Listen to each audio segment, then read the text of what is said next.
పులుసులో ఇలా గుడ్డు కొట్టి చేస్తే చాలా బావుంటుందండి. ఇది మా నానమ్మ రెసిపీ. ఇది ఎలా చేసుకోవాలో చూద్దాం. ఫస్ట్ ఒక లెమన్ సైజ్ చింతపండు ఒక చిన్న కప్ ఆఫ్ వాటర్‌లో నానబెట్టుకోండి. ఇప్పుడు ఒక కడాయిలో 5 టేబుల్ స్పూన్‌ల ఆయిల్ ఏసి, అర టేబుల్ స్పూన్ ఆవాలు, 1 టేబుల్ స్పూన్ జీలకర్ర, కొంచెం కరివేపాకేసి 2 నిమిషాలు వేయించి, ఇందులో ఒక చాప్డ్ ఆనియన్ ఏసి లైట్ బ్రౌన్ కలర్‌లో అయ్యేంత వరకు వేయించి, ఒక చాప్డ్ టొమాటో ఏసి బాగా సాఫ్ట్‌గా అవ్వాలి. ఆయిల్ సెపరేట్ అవ్వాలి. అప్పటి వరకు వేయించండి.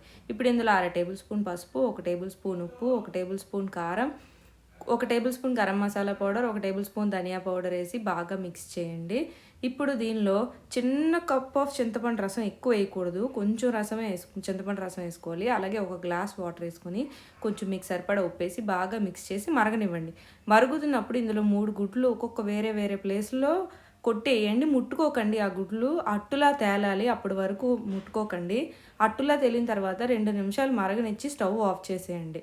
అంతే. చాలా టేస్టీగా ఉంటదండి. ఒక్కసారి ట్రై చేయండి.